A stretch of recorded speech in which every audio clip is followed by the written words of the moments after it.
Hi, பசங்களுக்கு செஞ்சு வச்ச ராகி மால்ட் தீர்ந்து போச்சு. பசங்களை காலையில் ஸ்கூலுக்கு அனுப்பிச்சிட்டு நானும் ஹஸ்பண்டும் டவுனுக்கு நட்ஸ்லாம் வாங்கலாம் அப்படின்னு சொல்லி தான் கிளம்பி போயிருந்தோம். நாங்கள் வீட்டை விட்டு கிளம்பும் போதே டைம் பார்த்தீங்கன்னா ஒரு 11 o'clock மேலே ஆயிடுச்சு. நாங்கள் போகும்போதே நல்ல வெயிலாக தான் இருந்துச்சு. இந்த இடத்துல பார்த்தீங்கன்னா வீட்டுக்கு தேவையான எல்லா திங்ஸுமே வந்து ஹோல்சேலில் கிடைக்கும்.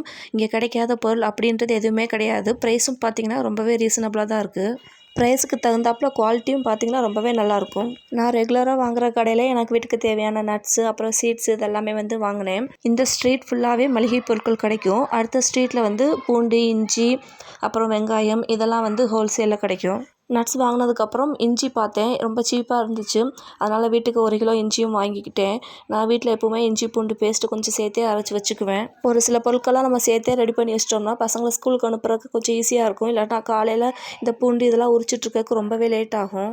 ஒன்ஸ் நம்ம இங்கே வந்தோம்னா வீட்டுக்கு என்னென்ன திங்ஸ் தேவையோ எல்லாத்தையுமே வந்து மொத்தமாக வாங்கிட்டு போயிடலாம். நான் எந்த இடத்துக்கு வந்திருக்கேன்னு உங்களுக்கு தெரிஞ்சுன்னா மறக்காமல் கமெண்ட்டில் ஷேர் பண்ணுங்கள். சிஸ்டர்ஸ்லாம் எப்போ ஊருக்கு வந்தாலும் கண்டிப்பாக நாங்கள் இந்த இடத்துக்கு வருவோம். வந்து எங்களுக்கு தேவையான எல்லாத்தையுமே வாங்கிட்டு வீட்டுக்கு ரிட்டர்ன் போகிறதுக்கு நைட் ஆயிரும். அந்த அளவுக்கு டைமே பத்தாது. திங்ஸ்லாம் வாங்கிட்டு ரிட்டன் வீட்டுக்கு போகும்போது 1 o'clock ஆயிடுச்சு. நான் இன்றைக்கி பசங்களுக்கு மால்ட் செய்கிறதுக்கு கொஞ்சம் பாதாம், முந்திரி, வால்நட் அப்புறம் அத்திப்பழம் இதெல்லாம் தான் வாங்கியிருந்தேன். இதெல்லாம் வாங்கி நம்ம பசங்களுக்கு ஹெல்த்தியாக ஏதோ ஒன்று செஞ்சு கொடுக்குறோம் அப்படின்றது நம்மளுக்கு ஒரு சந்தோஷமாக இருக்கும். நீங்கள் பசங்களை எப்படி கேர் பண்ணிக்குவீங்கன்னு சொல்லுங்கள். வீட்டுக்கு வந்ததுமே ரொம்ப டயர்டாக இருந்துச்சு. ஒரு லெமன் ஜூஸ் போட்டு குடிச்சக்கப்புறம் தான் அடுத்த வேலையை ஸ்டார்ட் பண்ணோம். இந்த வீடியோ பிடிச்சா மறக்காமல் ஷேர் பண்ணுங்கள். நாளைக்கு இன்னொரு வீடியோட சந்திக்கிறேன். டாடா.